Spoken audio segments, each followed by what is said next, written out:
क्या दुनिया की उन ऊंची ऊंची चोटियों से जुड़ी कहानियां कोरी कल्पना भर है, या ये भी हो सकता है कि दुनिया के उन ऊंचे पहाड़ों पर गुपचुप तरीके से परख रही सभ्यताएं रह रही थी। मैंने देखा एयरक्राफ्ट की एक तरफ कुछ अजीब सा लिखा हुआ था। मैंने सोचा उस पर लिखा होगा USAF यानी एयरफोर्स। बादलों के पार लड़ी गई प्राचीन लड़ाइयां। वो इंसान और परिंदे के बीच के जीव थे, लेकिन बड़े ही डरावने रूप में। वो चोटियां आसमान और उसके आसपास बसी दुनियाओं के सबसे करीब है। इस वजह से वो हमारी और उन दूसरी दुनियाओं के बीच बातचीत के लिए सबसे अच्छी जगह है। मानव सभ्यता की शुरुआत से ही हम इंसान अपनी रचना का श्रेय ईश्वर और सितारों से आने वाले दूसरे जीवों को देते रहे हैं। अगर उनकी बात सच हुई तो क्या उन परग्रहियों ने सचमुच हमारे इतिहास को गढ़ा था? और अगर ऐसा था तो क्या नए सबूत हमें परग्रहियों में मिल सकते हैं? वो कौन थे? वो कहां से आए थे? वो अपने पीछे क्या छोड़ गए? वो कहां चले गए? क्या वो लौट कर आएंगे?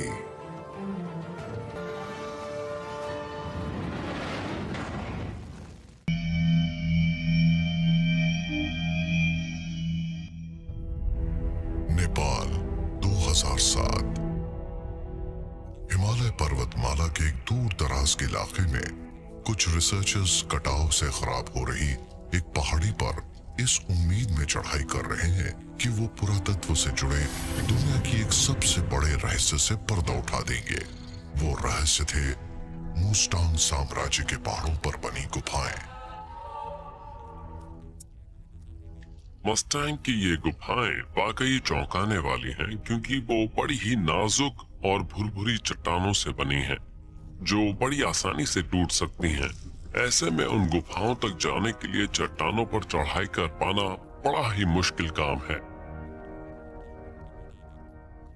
पूरे मूस्टैंग क्षेत्र में इस तरह के इंसान की बनाई 10,000 से ज्यादा गुफाएं हैं, और उनमें से बहुत सी गुफाओं की तो अभी तक खोज भी नहीं हो पाई है।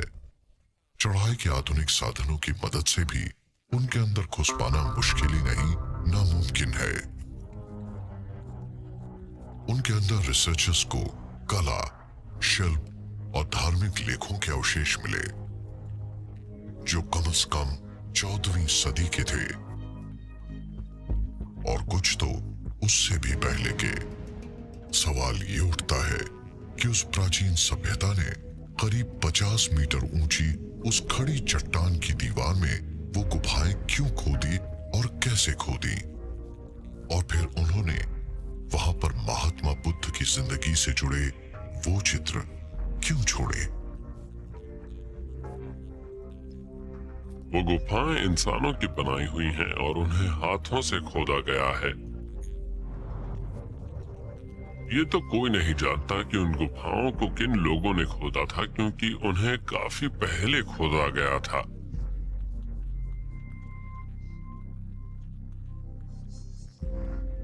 उनमें से सबसे ज्यादा चौंकाने वाली चीज थी वो 55 पैनलों वाला वो भित्ति चित्र, जिसमें महात्मा बुद्ध के जीवन के कई दृश्य दर्शाए गए थे। वहां से उन्हें महात्मा बुद्ध के कई चित्र मिले, जिनमें महात्मा बुद्ध के जीवन के दृश्य थे। शायद उनका इस्तेमाल अनुष्ठानों में होता था या फिर ध्यान लगाने के लिए। हम अभी ये नहीं जानते कि इन गुफाओं में महात्मा बुद्ध के वो चित्र आखिर किस वजह से बनाए गए थे। इंसान तो सदियों से पहाड़ों की ओर आकर्षित होता रहा है। बात चाहे किसी भी सभ्यता की हो, दुनिया की हर ऊंची चोटी को उसने पवित्र माना है, और करीब करीब हर सभ्यता में उन्हें सर्वशक्तिमान देवताओं का घर माना गया है। सवाल ये उठता है कि दुनिया के इतिहास की लगभग सभी सभ्यताओं में पहाड़ों को देवताओं से जुड़ा हुआ क्यों माना गया। पहाड़ों को देवताओं का घर मानने की बात तो नॉर्स परंपराओं, भारत और जापान के अलावा करीब करीब हर सभ्यता में कही गई है। हमारा शासक, वो महान शक्ति ईश्वर किसी ऊंची जगह से ही हमारे ऊपर नजर रख सकता। बात है महानता की, बात है एक बड़ी तस्वीर देखने की। इस वजह से हम तो यही मानते हैं कि उन पहाड़ों पर एक ऐसा कंट्रोल टावर या कंट्रोल सेंटर है जहां से ईश्वर अच्छी तरह से हमारे ऊपर शासन कर पाता है। दुनिया के पहाड़ों ने हजारों साल से लोगों को अपनी ओर आकर्षित किया है। वो हमारी दुनिया में स्वर्ग तक जाने या कह सकते हैं कि उसके करीब तक पहुंचने का रास्ता माने जाते रहे हैं। और बहुत सारी ऐसी कहानियां हैं जिनमें उन्हें देवताओं का घर कहा गया है। क्या दुनिया भर के पहाड़ देवताओं या फिर परग्रही जीवों का घर रहे हैं? क्या वही इन पहाड़ों पर से इंसानों पर नजर रखते थे और उनसे बातचीत करते थे?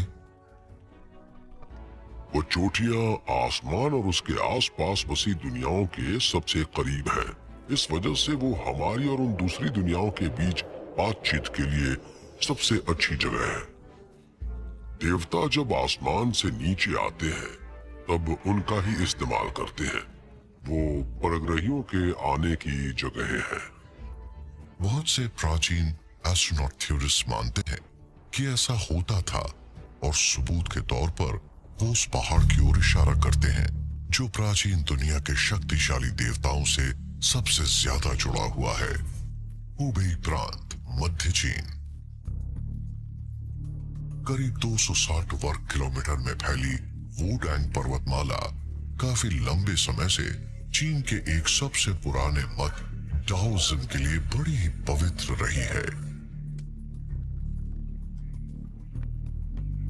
यह प्राचीन मत डाओ यानी उस ऊर्जा के साथ सद्भाव के साथ रहने की बात पर जोर देता है जिससे इस ब्रह्मांड में मौजूद हर चीज चलती है। वुडांग पर्वतमाला की कुहासे से ढकी चोटियों पर डाओ मत के देवालयों और महलों का एक शानदार कॉम्प्लेक्स बना है जिनमें से कुछ तो 7वीं सदी ईस्वी के भी हैं। बहुत ही पवित्र पहाड़ है। बहुत से तीर्थ यात्री यहाँ उन मंदिरों को देखने आते हैं। यहीं से डाओइज्म की शुरुआत हुई थी और इस पहाड़ को आज भी पवित्र माना जाता है। इनमें से कुछ तो डाओ सिद्धांतों के लिए मशहूर हैं तो कुछ मार्शल आर्ट्स के लिए। इनमें से सबसे मशहूर मंदिर है नानयान मंदिर और इसकी खूबसूरती बढ़ाने वाली सारी चीजें बनी हैं पहाड़ के एक तरफ। इसे पूरे चीन का एक सबसे अहम मंदिर माना जाता है। सोंग वंश के लेख बताते हैं कि यही वो जगह है जहां से डाओइस्ट हीरो चेन वू ने अपना युवराज का पद छोड़ दिया था और 27वीं सदी और वो उनके दम पर अपने देश की रक्षा करता था। उसे एक शक्तिशाली रक्षक देवता माना जाता है। हो सकता है कि चेन वू को ये सारी क्षमताएं इसी जगह पर मिली हों और कहा जाता है कि उसने वो सब कुछ यहीं नानयान देवालय में ही पाया था।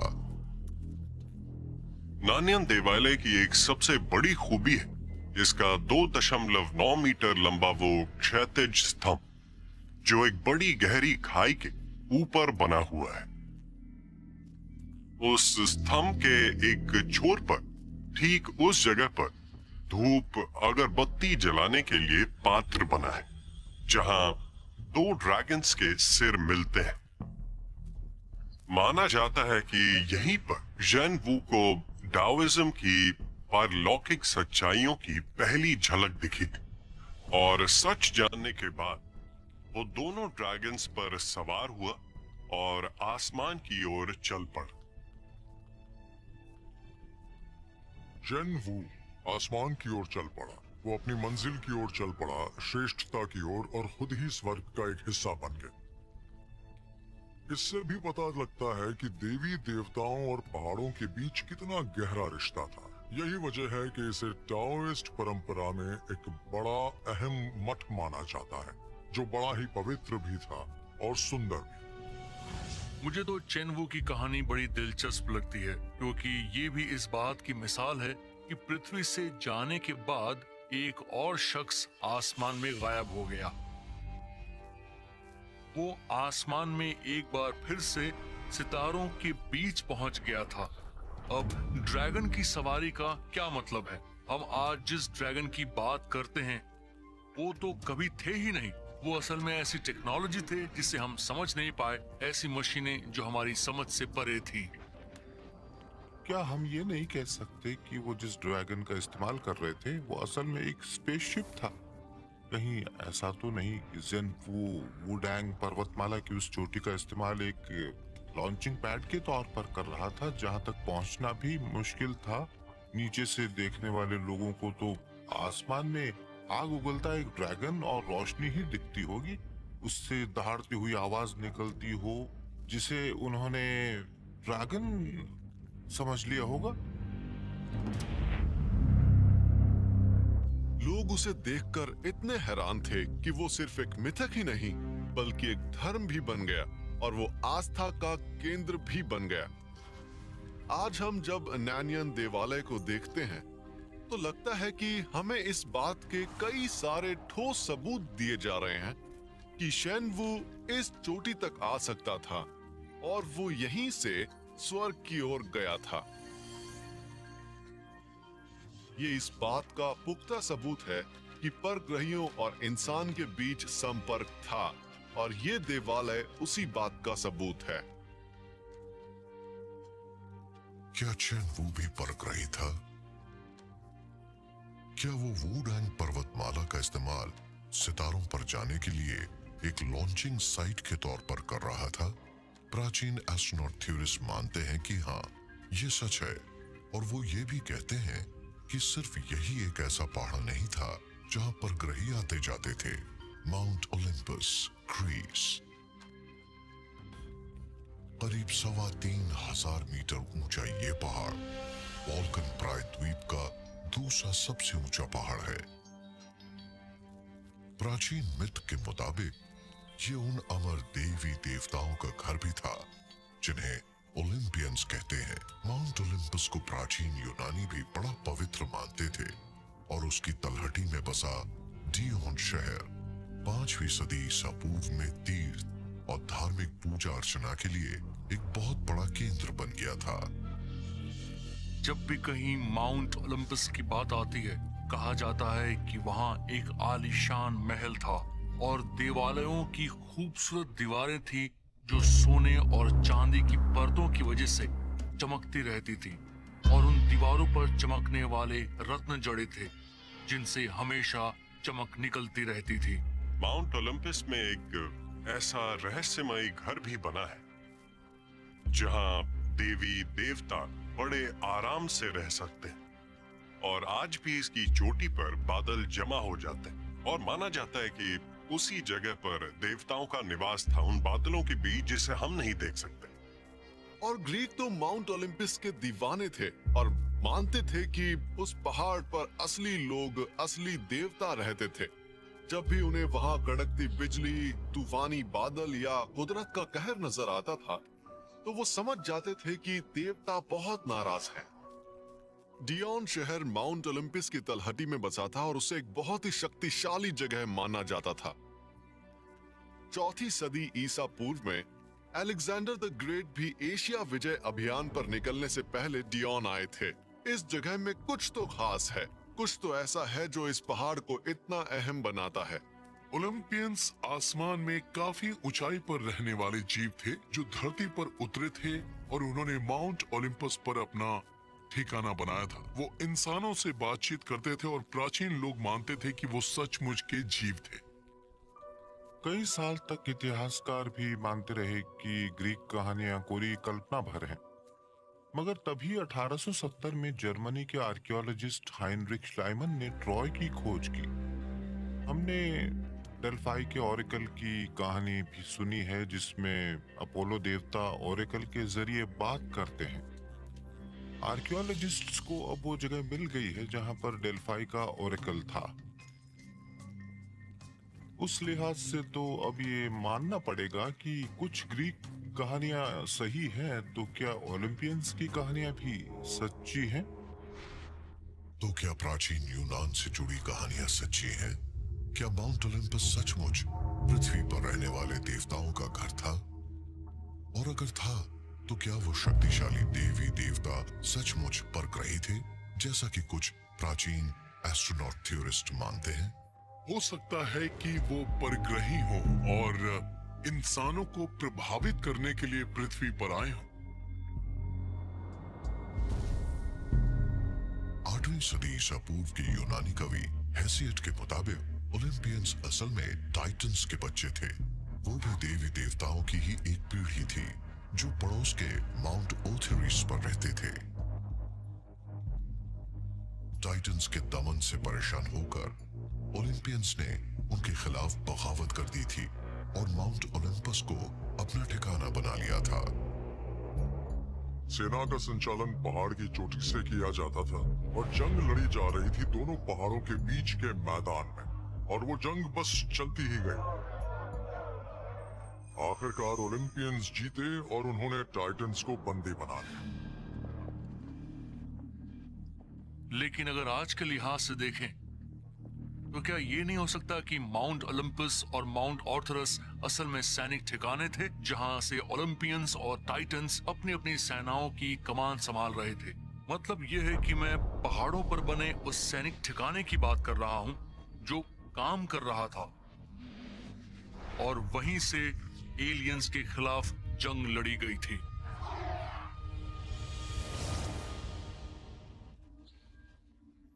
क्या यह संभव है कि ओलंपियंस और टाइटन्स के बीच जिस युद्ध की बात की जा रही है वो असल में परग्रही सेनाओं के बीच हुई एक जंग थी? क्या माउंट ओलंपस और माउंट ओथेरिस सचमुच ही उनके सैनिक ठिकाने थे? अगर ऐसा है तो फिर रणनीति के लिहाज से भी कोई ना कोई ऐसी जगह तो जरूर होगी जिससे परग्रहियों ने उन पहाड़ों को ही पृथ्वी के संपर्क में रहने का अपना केंद्र बनाया। प्राचीन एस्ट्रोनॉट थ्योरिस्ट मानते हैं कि इसके सबूत उस रहस्यमय पहाड़ पर मिल सकते हैं जहां से एक युवराज सितारों के बीच चला गया था। मैसेडोनिया 2001। पुरातत्वशास्त्री ज्वालामुखी की इस चोटी पर समंदर की सतह से करीब 1000 मीटर ऊपर एक ऐसी खोज करने में कामयाब रहे जो उनके मुताबिक करीब 4000 साल पुरानी एक वेधशाला के अवशेष थे। उसमें पत्थरों से बने 4 सिंहासन हैं जिनका रुख पूर्व की ओर है, उस दिशा में जिधर से सूरज उगता है। मुझे कोकीनों की एक बात बड़ी दिलचस्प लगती है कि पत्थर के वो सिंहासन सिर्फ कोकीनों में ही नहीं बने थे, बल्कि पत्थर के वो सिंहासन हमें दुनिया भर में मिलते हैं। हमें ठीक वैसे ही सिंहासन पेरू के सक्से ह्यूमान में मिलते हैं, ग्रीस में मिलते हैं, इटली में मिलते हैं। मैसेडोनिया की कोकीनो ऑब्जर्वेटरी को नासा ने भी दुनिया में अपनी किस्म का सबसे अनूठा माना है। उसके अलावा कंबोडिया के मंदिर और स्टोनहेंज भी कुछ हद तक ऐसे ही है। अगर हम इन बातों पर ध्यान से गौर करें तो यही लगता है कि इन जगहों पर काफी पहले सितारों के जीव या परग्रही आते थे, और जिसने भी ये वेधशाला बनवाई थी वो शायद उनसे मिलने की बात को हमेशा के लिए यादगार बना लेना चाहते थे। उस वक्त जरूर कुछ बड़ा ही यादगार हुआ होगा। ये जगह सूरज की चाल पर, संक्रांतियों पर और इक्विनॉक्स के उन दिनों पर भी नजर रखती है जब दिन रात बराबर होते हैं। उन 4 सिंहासनों के अलावा पूर्व वाली चट्टान में इंसान के बनाए हुए कुछ ऐसे निशान हैं जो बड़े ही सटीक तरीके से खगोलीय चाल पर नजर रखते हैं। उन्हें ये भी पता लगा कि कोकिनो ऑब्जर्वेटरी असल में चांद पर आधारित एक कैलेंडर भी है जो चांद के अलग अलग चरणों और उसके 19 साल के ग्रहण चक्र को भी दिखाती है। वो चांद की चाल पर नजर रखती है और उसके साथ साथ सप्तर्षि तारामंडल की स्थिति पर भी। स्टोनहेंज भी यही करता है। मतलब साफ है ये इस बात का सबूत है कि उनके पास बड़ी उन्नत जानकारी थी, मगर हम ये नहीं जानते कि उन्हें ये ज्ञान कहां से मिला था। दुनिया की बहुत सी प्राचीन संस्कृतियों में जैसे कि मिस्र, यूनानी, माया और केल्ट जैसी संस्कृतियों और अमेरिका की कई आदिवासी कबीलों में सप्तर्षि तारा मंडल को देवताओं से जोड़ा गया है और कई तो उसे इंसान के जन्म से भी जुड़ा मानती हैं। तारों के इस समूह को सबसे पहले नेब्रा स्काई डिस्क के नाम से जाना जाता था और ये बात है 17वीं सदी ईसा पूर्व की। ज्यादातर पुरातत्व शास्त्री मानते हैं कि यही वो वक्त था जब कोकिनो वेधशाला बनी थी, मगर प्राचीन एस्ट्रोनॉट थ्योरिस्ट मानते हैं कि कोकिनो का सप्तर्षि तारामंडल से जुड़ा होना ही सिर्फ एक पहलू नहीं था, दूसरी प्राचीन सभ्यताओं में भी काफी हद तक ऐसा ही था। तो क्या कोकिनो वेधशाला इस बात का सबूत है कि मैसेडोनिया के पहाड़ों पर परग्रही आते थे? क्या परग्रही इन जगहों पर आकर इंसानों के साथ अपना वैज्ञानिक ज्ञान बांटते थे?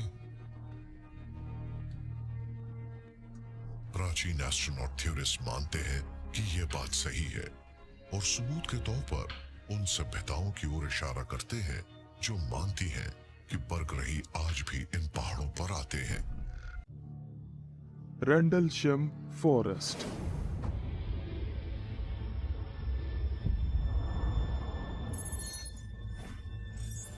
रेंडलशम forest, Suffolk county, England. US air force को लीज पर दिए गए एक एयरबेस के पास 26 दिसंबर 1980 के दिन दूर आकाश में अजीब सी रोशनी नजर आती है। ऐसा लगता है कोई जहाज क्रैश होकर गिर रहा है। एयरफोर्स के 2 लोग साइट पर भेजे जाते हैं। ईस्ट गेट नाम के एरिया से कोई 300-400 मीटर दूर एक अजीब सी रोशनी दिखाई दी। गेट पर गश्त लगा रहे अफसरों को लगा ये रोशनी जंगल के ऊपर गिरी थी। उन्हें लगा कोई एयरक्राफ्ट या तो क्रैश हुआ था या किसी मुश्किल में था। तो उनमें से 2 लोग, सर्जेंट जेम्स पेनिस्टन और एयरमैन, जंगल के अंदर देखने गए।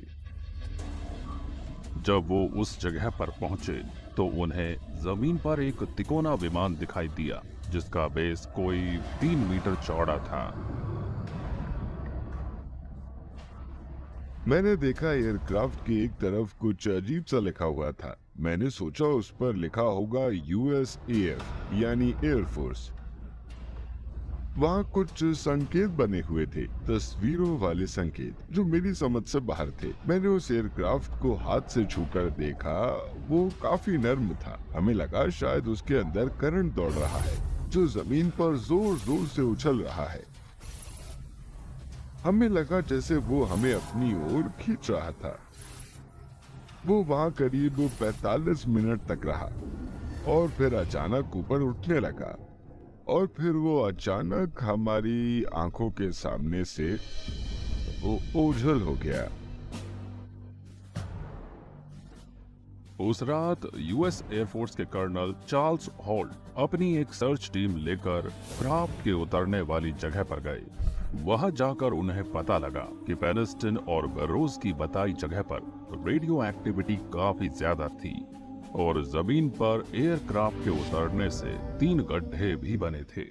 वहाँ मुआयना करने के दौरान हमने आसमान में 4-5 चीजें देखी जो बहुत तेजी से चल रही थी और बेहद तीखे मोड़ ले रही थी, जैसे कोई किसी तरह की ग्रिड सर्च कर रहे हो। तब उनमें से एक तेजी से चलती हुई आई और हमारे ऊपर 3, 4 या 5 हजार की ऊंचाई पर आकर रुक गई। उसमें से रोशनी की एक बीम हम में से कोई 8 से 10 फीट दूर आकर गिरी। हमने देखा कि दूसरे क्राफ्ट भी वुड ब्रिज बेस पर ऐसे ही बीम डाल रहे थे। उस वक्त मैंने सोचा कि मैं कहाँ फंस गया। कुछ समझ नहीं आया कि क्या हो रहा था। इस घटना के इतने मजबूत गवाह होने के बावजूद डिफेंस मिनिस्ट्री ने ये केस बंद कर दिया। पेनिस्टन और बरोज को उनके सीनियर्स ने रेंडलशम फॉरेस्ट की उस आंखों देखी घटना का ब्यौरा देने को कहा। इन दोनों का दावा है कि उन पर कुछ डिटेल्स नहीं बताने का दबाव डाला गया, खास तौर पर यह बात कि वो क्राफ्ट उन्हें बाहरी दुनिया का लगा था। मुझे पूरी बात काट छाट कर बतानी पड़ी। बहुत सी बातें छिपा ली गई और जब सच अधूरा हो तो वो सच नहीं रहता, झूठ बन जाता है। वो नहीं चाहते थे कि ऐसा लगे कि सरकार कुछ छुपाना चाहती है, पर मुझे समझ आ गया था कि वो कुछ बातें हटाने को क्यों कह रहे थे। मैंने डिफेंस मिनिस्ट्री के उस बंद केस को रिव्यू किया है और मैं ऑफिशियली ज्यादा कुछ किसी को नहीं बता सकता, और शायद वो क्राफ्ट असली थे, और अगर वो असली थे तो हो सकता है वो बाहरी दुनिया से आए हों। इंग्लैंड के विल्टशायर में एक पुरानी जागीर पर बने घर के नीचे पत्थर की खदानों का एक जाल बिछा है, जिनमें 1 सदी पहले तक खुदाई की जाती थी। ऐसी अफवाहें हैं कि ब्रिटिश सरकार ने वहां कुछ खुफिया यूएफओ इन्वेस्टिगेशन कंडक्ट किए थे, लोगों की नजरों से बचा के। 2017 में मुझे ब्रिटिश डिफेंस मिनिस्ट्री के अफसर रह चुके निक पोप के साथ उस साइट पर जाने का मौका मिला था। टॉप 10 के मेरे काउंटडाउन में नंबर 3 का कवर अप है रेडलो मैनर।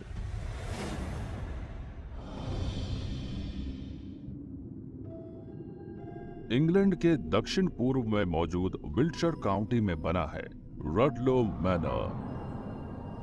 देखने में ये किसी आम इंग्लिश मैनर हाउस जैसा लगता है, पर इसकी दीवारों के नीचे 22 लाख स्क्वायर फीट एरिया की सुरंगें हैं, जो कई छोटे चेम्बर्स में बटी हुई है। कई वर्षों तक यहाँ प्रोवोस्ट एंड सिक्योरिटी सर्विस नाम का एक ग्रुप हुआ करता था। वो ब्रिटिश रॉयल एयरफोर्स के जेम्स बॉन्ड की तरह थे, मगर 1950 से 1990 तक provost and security services group काफी गहराई से यूएफओ इन्वेस्टिगेशंस पर काम कर रहा था।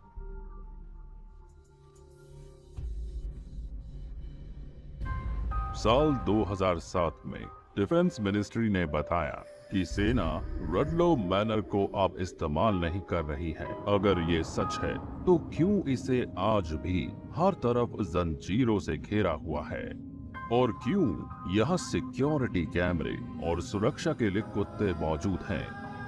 जवाब जानने के लिए एंशिएंट एस्ट्रोनॉट थ्योरिस्ट जॉर्जिया सुकोलॉस जनवरी 2017 में रेडलो मैनर के सुरक्षित इलाके में कदम रखते हैं। हम पहुंच गए। सच की तलाश में उनके साथ थे निक पॉप। फाइनली हम पहुंच गए। जब आप डिफेंस मिनिस्ट्री में थे तब आप इस एरिया के बारे में क्या जानते थे? मतलब इस एरिया में क्या कई बार यूएफओ को देखा गया था हवा में उड़ते हुए? इस पूरे एरिया में कई यूएफओस देखे गए हैं, और यहाँ रेडलो मैनर में रहने वाला स्टाफ उनकी इन्वेस्टिगेशंस किया करता था, लेकिन बरसों तक हम इससे इनकार करते रहे। हमने संसद को, मीडिया को और लोगों को यही बताया कि ये सब बकवास है और रेडलो मैनर का इससे कोई वास्ता नहीं है। पर जब जानकारियां सामने लाने का फैसला हुआ तो पता चला कि लोग सही कहते थे। यहाँ पर बिल्कुल, और ये इमारत सचमुच ब्रिटेन की सीक्रेट यूएफओ रिसर्च का सेंटर थी। खासकर इसके नीचे मौजूद जो सुरंगें हैं, वो सारी सुरंगें। यूएफओ कम्युनिटी का दावा है कि ब्रिटेन अपना एलियन हार्डवेयर यहीं पर रखता है, मतलब क्रैश हुए यूएफओ, और ये भी कि हर तरह की सीक्रेट रिसर्च और इन्वेस्टिगेशन उन सबको यहीं से अंजाम दिया जा रहा है। तो इस एरिया को हम ब्रिटेन का एरिया 51 मान सकते थे, या फिर आज भी मान सकते हैं? कहते हैं कि यहाँ एलियन बॉडीज रखी हैं। Alien bodies? क्या एलियंस के साथ सरकार के संपर्क के पक्के सबूत निक और जॉर्जिया के कदमों के ठीक नीचे मौजूद सुरंगों में छुपे हो सकते हैं? हालांकि कोई भी रेडलो मैनर में नहीं जा सकता है, पर जमीन के नीचे बनी सुरंगों के लिए दूसरा रास्ता यहाँ से 2 मील दूर एक और सीक्रेट बेस कोरशैम कंप्यूटर सेंटर यानी CCC से भी जाता है। हालांकि नीचे तो वहां से भी नहीं जा सकते, पर एंशिएंट एस्ट्रोनॉट थ्योरिस्ट जॉर्जियो सुकोलॉस उसे एक नजर देखने के लिए निक पॉप से वहां ले जाने को कहते हैं। मैं आता हूँ। Good luck. Thank you very much. Defence ministry में अफसर रहे होने के नाते निक को नहीं लगा कि बिना एनओसी के उनका अंदर जाना सही। मैं आपसे बाद में मिलता हूँ, ख्याल रखिए।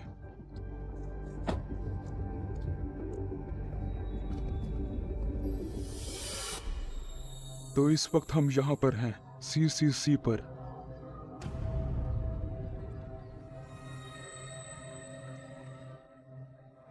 लाइट जल रही है। जैसा कि निक ने हमें बताया था कि यहाँ कांटेदार तार हैं, अंदर जाना बहुत मुश्किल है और ये साफ दिख रहा है कि रास्ता जमीन के अंदर से है। जॉर्जो सुकलोस के सिक्योरिटी गेट पर पहुंचने के कुछ ही मिनट में मिलिट्री पुलिस की टीम वहां पहुंच जाती है। मेरे पास आपके लिए बस एक ही सवाल है, आप यहाँ क्या कर रहे हैं? बदकिस्मती से उन्हें वीडियो बनाने से रोक दिया गया है, मगर क्यों? जैसा कि एंशिएंट एस्ट्रोनॉट थियोरिस्ट को यकीन है, सरकार की सीक्रेट यूएफओ इन्वेस्टिगेशंस के लिए ही रेडलो मैनोर का इस्तेमाल नहीं हो रहा, बल्कि वहां बाहरी दुनिया की तकनीक और एलियन शरीर भी रखे हैं। वहाँ जो भी हो रहा है वो खास है। आज भी वहाँ हजारों लोग काम करते हैं, फिर भी कोई ये नहीं जान सकता कि वो वहाँ करते क्या है। उन तक पहुँचना बहुत मुश्किल है। एक जगह ऐसी भी है जो बेशक यूएफओ इतिहास में सबसे ज्यादा मशहूर है। 70 साल से ज्यादा बीतने के बाद भी दुनिया ये तक नहीं जान पाई है कि उस दिन न्यू मैक्सिको के बड़े से रेगिस्तान में असल में हुआ क्या था। टॉप 10 कवर-अप्स के काउंटडाउन में दूसरे नंबर पर है the Roswell incident.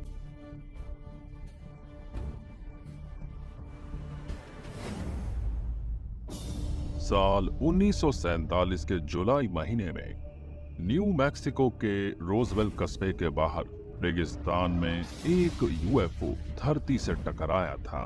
On record ये अब तक का सबसे मशहूर यूएफओ इवेंट है, क्योंकि खुद आर्मी ने ही ये बताया कि यूएफओ एक फ्लाइंग डिस्क था।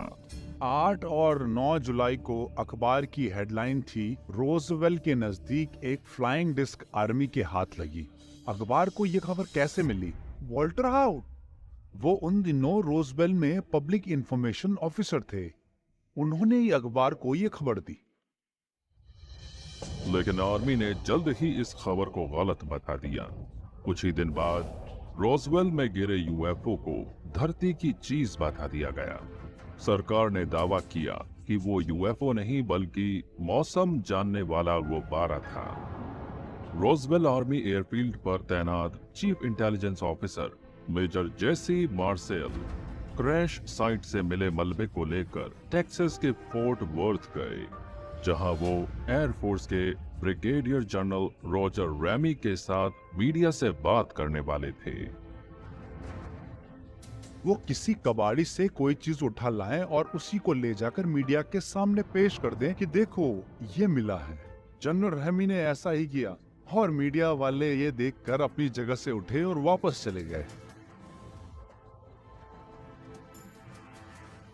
लेकिन यूएफओ रिसर्चर्स ने उस फोटोग्राफ को ढूंढ निकाला जो साबित करता था कि रोजवेल में आर्मी को मिले मलबे की जगह एक वेदर बलून मीडिया को दिखाया गया था। साथ ही ऐसे सुराग मिले जो दुनिया से छुपाए जा रहे थे।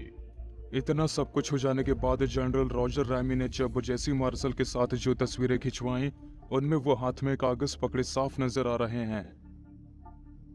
जनरल रैमी के हाथ में एक दस्तावेज था जिसे रैमी मेमो कहा जाता है। मॉडर्न फोरेंसिक डॉक्यूमेंट एनालिसिस और तस्वीरों को बड़ा करने की टेक्निक के सहारे जब इसे पढ़ा गया तो बहुत कुछ समझ में आ गया। इस पर जो लिखा है वो हैरान करता है। मेमो की कुछ एक लाइंस जो समझ में आई वो ये थी कि क्रैश के शिकार लोग और हम वो डिस्क भेज रहे हैं। साफ है कि ये कोई वेदर बलून नहीं बल्कि ये कुछ और था और ये मेमो आंखों पर पर्दा डालने की कोशिश थी। असल में हमारे पास सबूत के तौर पर एक FBI मेमो है जिसमें लिखा है वहां जो कुछ भी मिला उसे एनालिसिस के लिए राइट फील्ड लाया जा रहा है। देखिए, अब गुब्बारे के टुकड़े तो एनालिसिस के लिए नहीं लाए जाएंगे, हम बेवकूफ नहीं हैं। क्या ओहायो के डेटन में बने राइट पैटरसन एयरफोर्स बेस में आज भी उस चीज के अवशेष मौजूद हैं जो 70 साल पहले न्यू मैक्सिको के रेगिस्तान में मिली थी? अगर ऐसा है तो क्या वो इस मलबे से बाहरी दुनिया की तकनीक को जानने की कोशिश कर रहे होंगे? पिछले कुछ सालों से डेटन के आसपास कई इम्पोर्टेंट यूएफओ साइटिंग्स हुई हैं। देखने वालों का ये कहना है कि उनकी नज़र एयरफोर्स बेस पर रहती है और भारी दोपहर में भी अजीब से स्पेसक्राफ्ट उन्हें बेस के ऊपर मंडराते दिखे हैं। ये बातें तो सच्ची ही हैं, क्योंकि एक सच ये है कि जब यूएफओ दिखते हैं तब कोई जेट उड़ान नहीं भरता। जैसे हम जानते हो कि ऊपर क्या चल रहा है। शायद हमारे जेट एलियंस की तकनीक से बने हों। आखिर हम काउंटडाउन के पहले पायदान पर पहुंच गए हैं और मुझे लगता है कि ये सच में सबसे ज्यादा खास है, क्योंकि इंसान पर इसका सबसे गहरा असर हुआ है। और ये बिल्कुल सच है। एयरफोर्स में पहले कमांडर रह चुके रॉबर्ट सालस, उनके मुताबिक 1960 में यूएफओस ने अमेरिका की खास मिसाइल साइट को बंद कर दिया था। ये सब वो कैसे जानते हैं? क्योंकि वो तब वहीं पर थे। अब तक का मेरा नंबर 1 कवर अप है the Malmstrom nuclear missile crisis.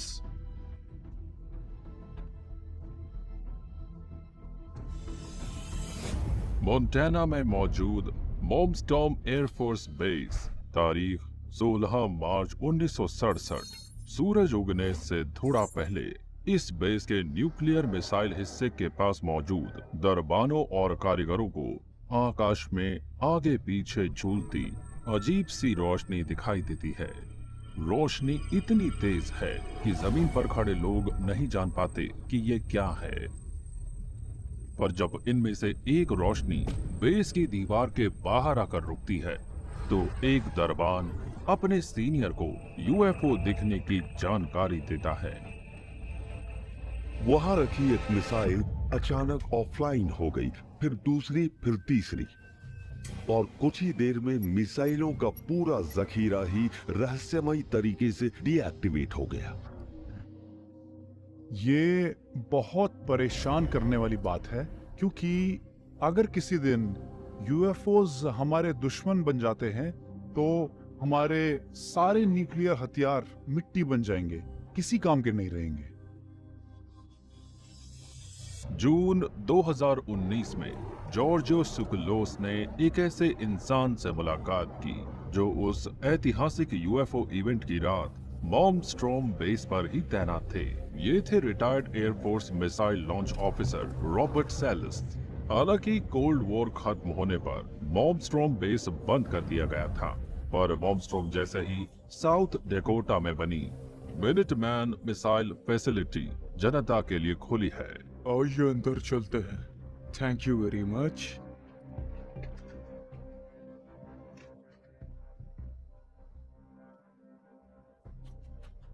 तो बताइए मुझे उस रात क्या हुआ था? मुझे एक सिक्योरिटी गार्ड का फोन आया। वो तकरीबन चिल्ला रहा था, मतलब वो काफी डरा हुआ था। उसने कहा अपने सारे गार्ड्स को हथियारों समेत यहाँ लेकर आइए। हम वहां पहुंचे तो देखा एक बहुत बड़ी लाल पीली रंग की गोलाकार चीज फ्रंट गेट के ऊपर मंडरा रही थी। अचानक तेज आवाजें और अलार्म सुनाई देने लगे। हमने कंट्रोल पैनल की तरफ देखा और फिर बूम बूम बूम, एक एक करके सब बंद।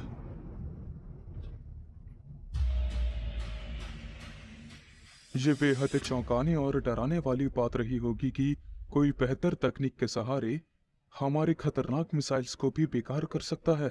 बिल्कुल, और इसी कारण मैं इस नतीजे पर पहुंचा हूं कि वो दरअसल बाहरी दुनिया के थे। वो यूएफओ धरती के बाहर ही बने थे, क्योंकि हमारे पास ना उस वक्त और ना आज ऐसी कोई टेक्नोलॉजी मौजूद है। आपने कोई रिपोर्ट की या उस बात को लेकर कोई डिस्कशन हुआ?